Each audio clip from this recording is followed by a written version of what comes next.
I'm Allison Langer. I'm Zaire. I'm Andrea Askowitz, and this is Writing Class Radio.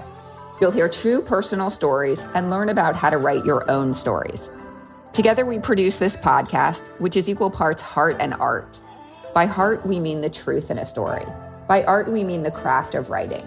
No matter what's going on in our lives, writing class is where we tell the truth. It's where we work out our shit.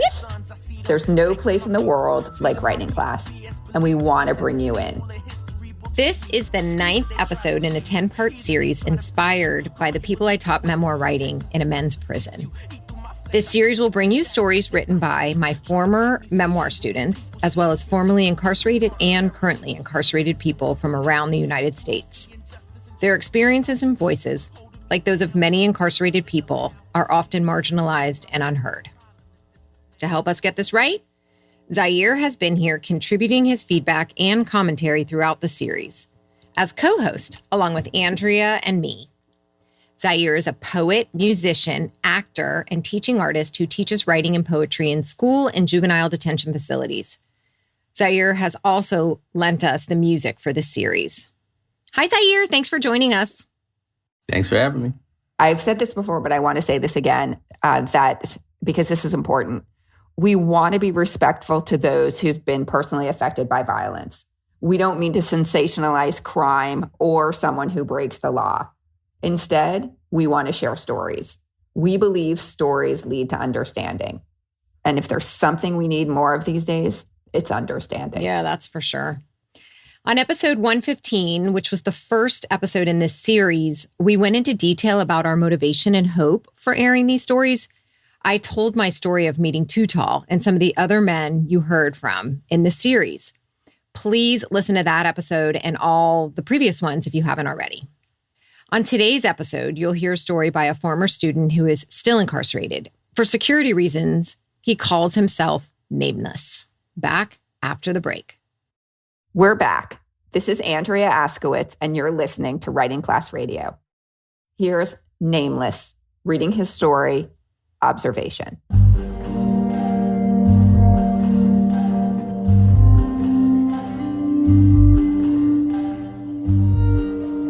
The thick, dank air hits me like reality did some 15 years ago when this nightmare began. I had become an addict, running on cocaine and drowning in alcohol and my mother's prayers. My addiction was totally unsustainable. So when the money ran out, burglary seemed the logical secondary income. A crime spree blurred binge became a 23-year sentence in Florida's Department of Corrections. But this is a new experience, remarkable in the perpetual vacuum millions of incarcerated people in America enter but never get the chance to leave. I have never been to this part of any prison. The door I entered has many warnings and labels: observation, negative airflow, isolation. The words, as I read them, are unsettling. I have been in fights with weapons, shanks and locks attached to canteen bags or socks, but this is a different type of omnius. I feel tense, and every fiber in my being screams against going any further, but I must. I picked up some sort of bed bug, and the itching was maddening. I would do anything for it to stop, thus my trip to the infirmary. I have been stripped down to my boxers, and the air is chilly but not chilly. I am not used to the luxury of air conditioning, an extravagance most inmates are without. In all my years of confinement, none of the institutions I have resided have been air conditioned. When it's hot outside, I'm hot. When winter air comes, I stay cold until it subsides. Survival. But here I am, the whirl of the AC lulling me, calling me, chilling me. The observation room is designed especially for inmates prone to hurting themselves. The room is supposed to be sterile, but bare walls that were once white are now grimy and dusty. As I look closer, I see blood in the crevices that were not cleaned properly. There is a raised concrete slab used as a bed and a stainless, ageless steel toilet. From the looks of it, the toilet has never been cleaned.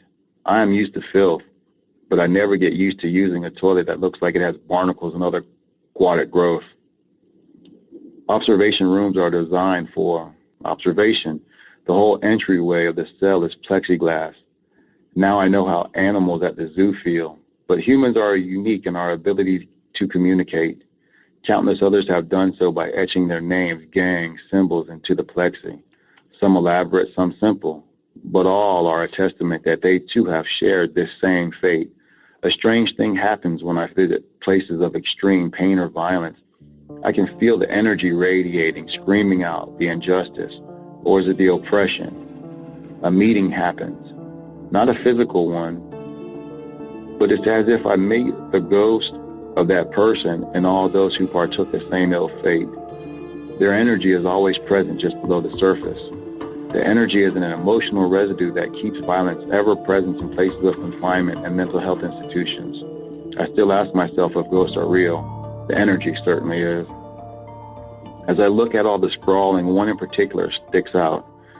I have to take my time to decipher some of the hastily written words. The message is all too real, potent with honesty and finality. I am sorry, Lord knows I'm sorry. I have tried to be a good man and I have failed. I don't want to do this anymore. This life is too hard. I wish I could tell my children I love them one last time. Tell them they will be better off without me as I go join Grandpa and Grandma. To all who read these words, be better than me. I am sorry. My first reaction is not what I expected. I somehow identify with this broken soul wanting a solution, finding none. Then I looked at my own life in light of his. Truth has never hit me so hard. All my life I thought I was strong, fortified. But as I stand reading his words, I realize I have lied to myself. There have been times in my life when I had no answers for my shortcomings and failures. On one very sad and frightening occasion, 3 weeks before I was arrested on my burglary charge, I took a yellow-handled hunting knife and ran it over my wrist. Then got mad because the edge was dull. Then scared because I actually hated myself and what I had become. Looking back, suicide has popped its nefarious head up more times than I had realized.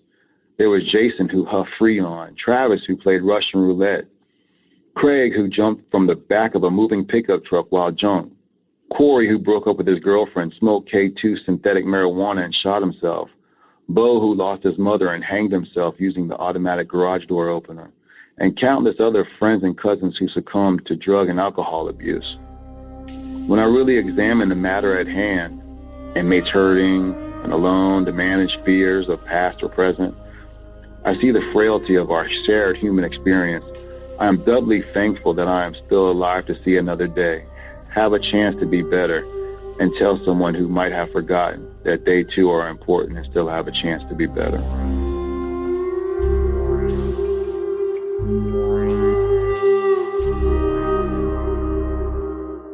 I have a feeling that Zaire is really going to like this one.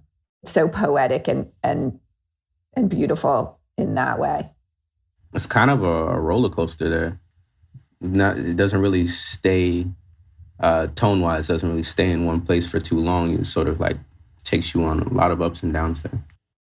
When I first heard this or saw it, I was scared for him. I was really scared. I didn't know where he was. I didn't know what was wrong. I didn't know what he did to get in. Like, I just was so worried about him.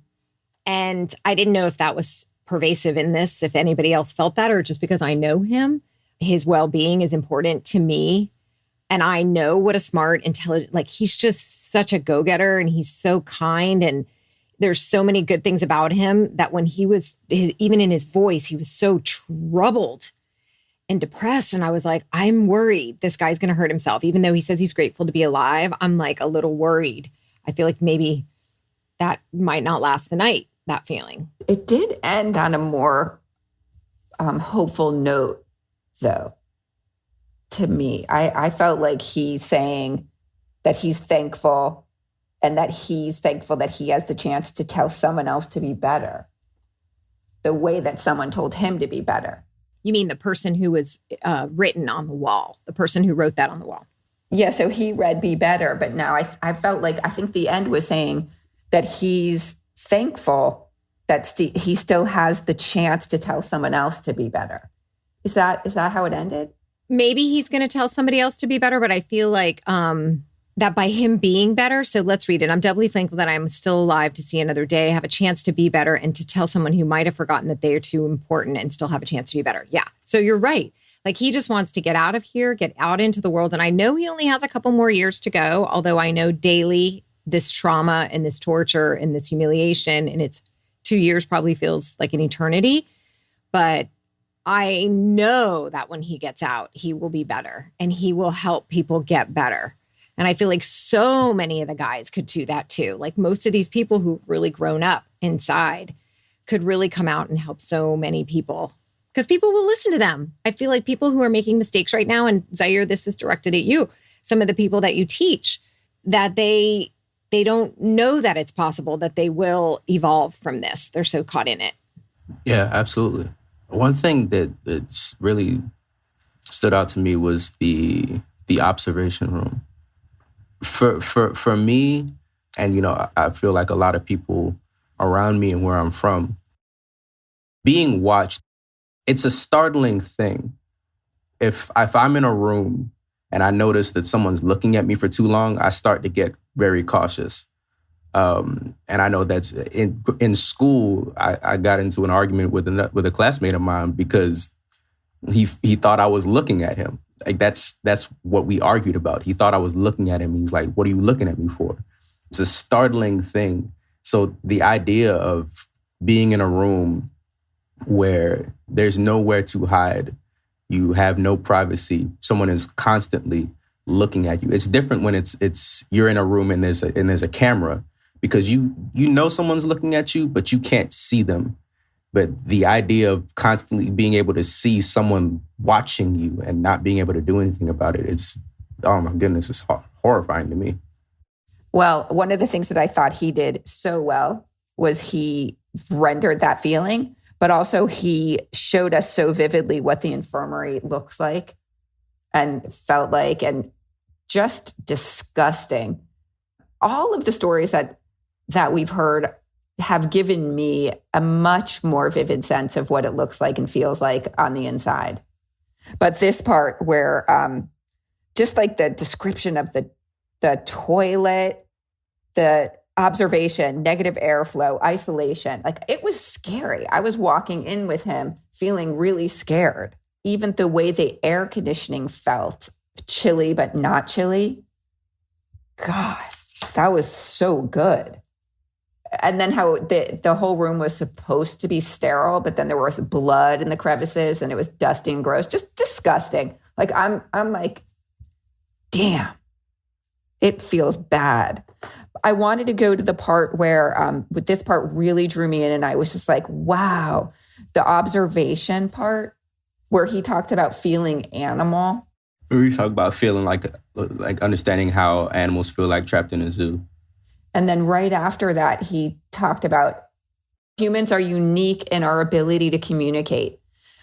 I thought that was so interesting because I actually heard that as, in a weird way. And this is so, tell me what you think of this, Zaire. So I thought that I wanted to go back to that because I thought he was saying humans are unique in our ability to communicate, but are unique because we want to be seen.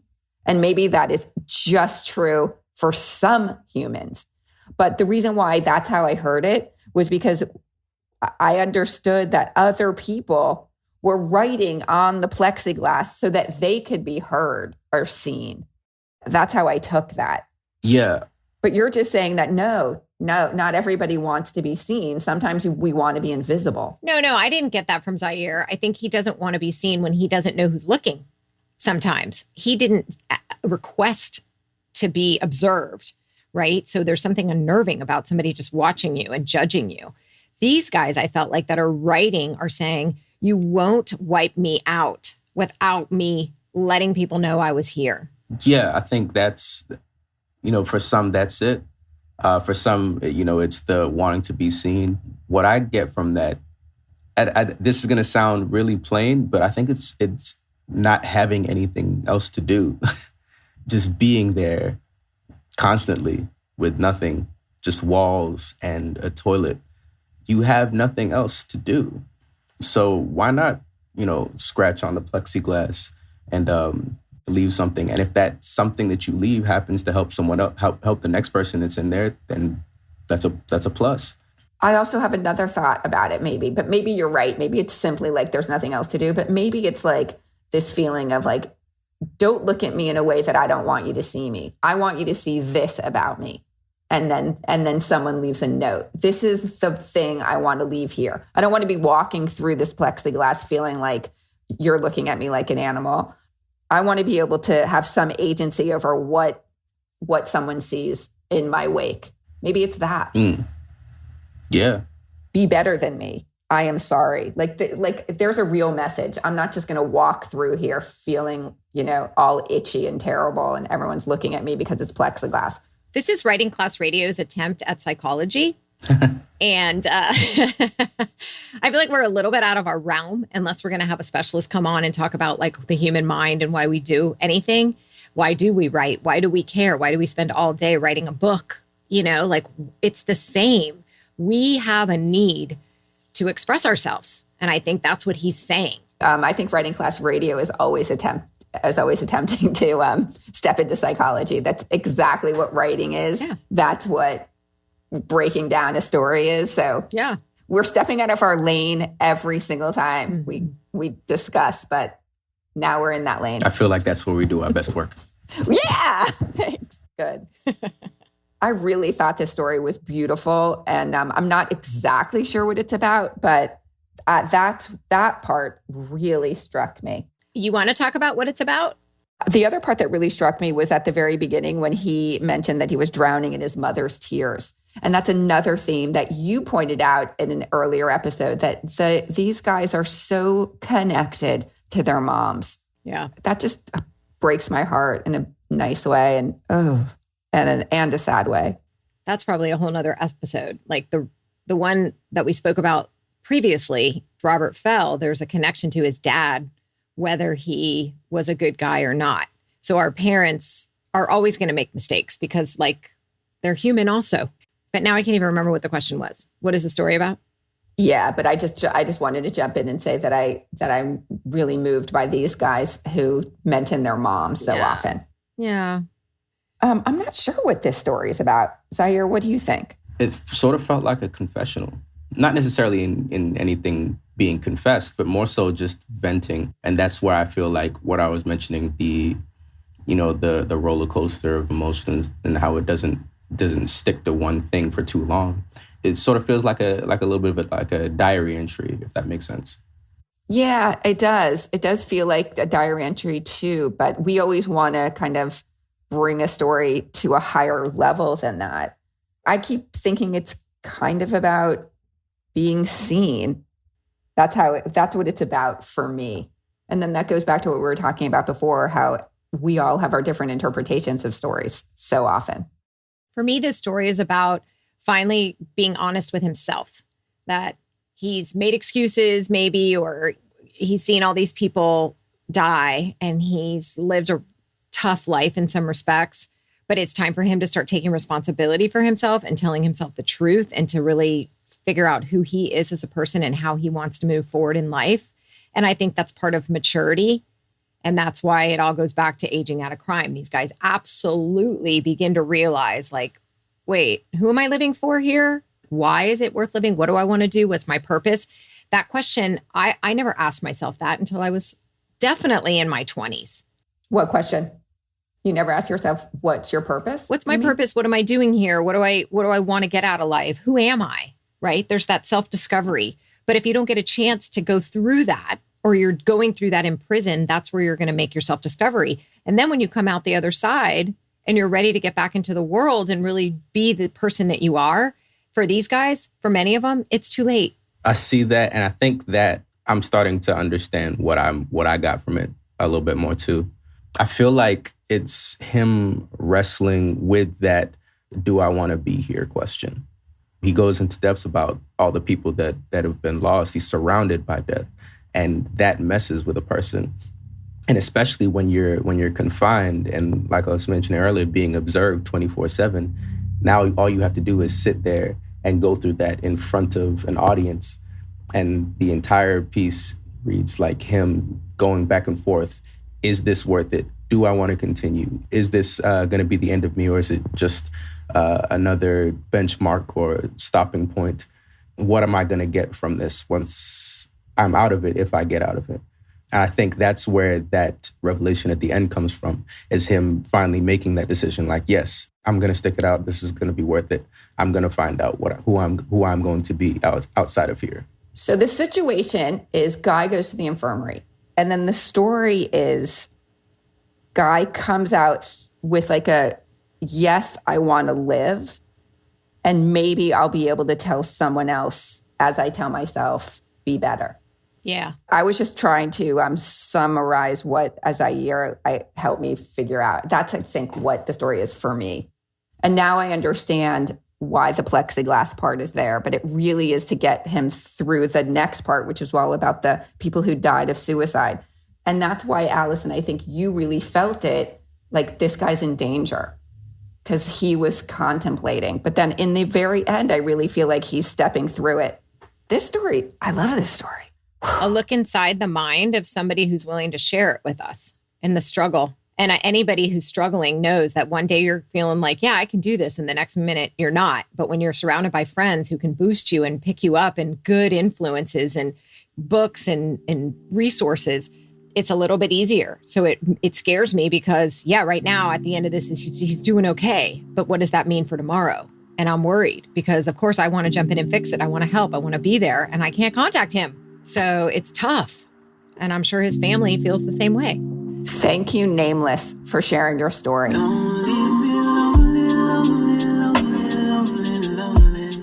And thank you for listening. Writing Class Radio is produced by Allison Langer, Zaire, me, Andrea Askowitz, and by Matt Kundle, Evan Serminski, and Courtney Fox at the Sound Off Media Company. Music by Zaire and Marnino Toussaint. There's more Writing Class on our website, writingclassradio.com. There you can find video classes, essays to study, and editing resources. If you love the lessons you get on each episode, you can get them all in one place on our 3-part video series for just $50. Click video classes on our website. If you want to be a part of the movement that helps people better understand each other through storytelling, follow us on Patreon. For $10 a month, I will answer all your publishing questions. For $25 a month, you can join Allison's First Draft Weekly Writers Group, where you will write to a prompt and share your work. That meets every Tuesday from 12 to 1 Eastern. To join, go to patreon.com/writingclassradio. The first class is always free. To get into the first class, email us at info@writingclassradio.com and we'll send you the link. A new episode will drop every other Wednesday, so listen for us. There's no better way to understand ourselves and each other than by writing and sharing our stories. Everyone has a story. What's yours?